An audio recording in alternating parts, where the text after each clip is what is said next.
নমস্কার, আপনাদের YouTube channel astro Shri সৌরভে আপনাদের প্রত্যেককে স্বাগত।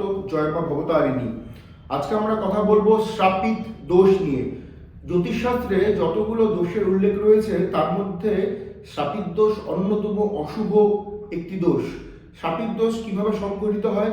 জন্মকুণ্ডলিতে, খুব মন দিয়ে শুনবেন প্রত্যেকে, জন্মকুণ্ডলিতে শনি এবং রাহু যদি সেই জন্মকুণ্ডলীর লগ্ন সাপেক্ষে অশুভ ক্ষেত্রগুলোকে বিচরণ করে, মানে অশুভ ঘরগুলোকে বিচরণ করে, এবং শনি যেই ভাবের মালিক এবং কেতু যেই ঘরে বসে আছে শনিকে নিয়ে, সেই ভাবের কারকতাতে শ্রাপিত দোষ পুরোপুরি খর্ব করে, পুরোপুরি নষ্ট করে।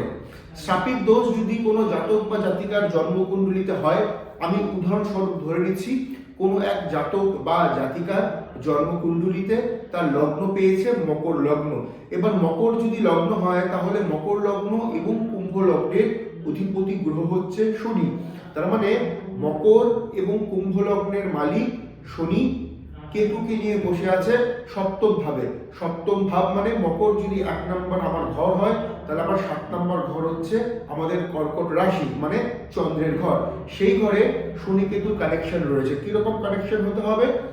শনি এবং কেতু খুবই কাছাকাছি ডিগ্রিতে থাকতে হবে তাদেরকে, এবং শনিকে তার অ্যান্টিস্টার, কেতুকে তার অ্যান্টিস্টার নিয়ে সেই সপ্তম ভাবের উপরে বিরাজ হতে হবে, এবং দেখে নিতে হবে সেই জন্মকুণ্ডলীর কোনো শুভ গ্রহ যেন শনি এবং রাহুর উপরে দৃষ্টি না দেয়। যদি শনি এবং রাহুর উপরে শুভ গ্রহের কোনো দৃষ্টি পড়ে যায়, সেক্ষেত্রে কিন্তু শ্রাপিত দোষ হবে না।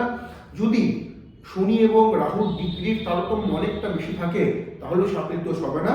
যদি ডিগ্রি কাছাকাছি হয়, নক্ষত্র অ্যান্টি হয়ে যায় এবং শুভ গ্রহের দৃষ্টি না পড়ে, তাহলে শ্রাপিত দোষটা হচ্ছে। এছাড়াও শ্রাপিত দোষ দেখার জন্য নবাংশ চার্ট এবং দশমাংশ চার্টের গুরুত্ব রয়েছে।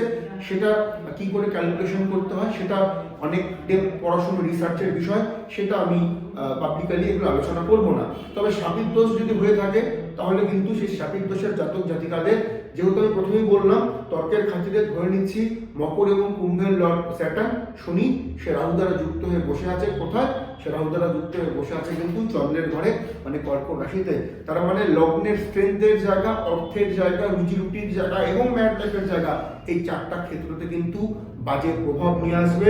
এই 4টে ক্ষেত্রতে কিন্তু বাজে সমস্যা নিয়ে আসবে।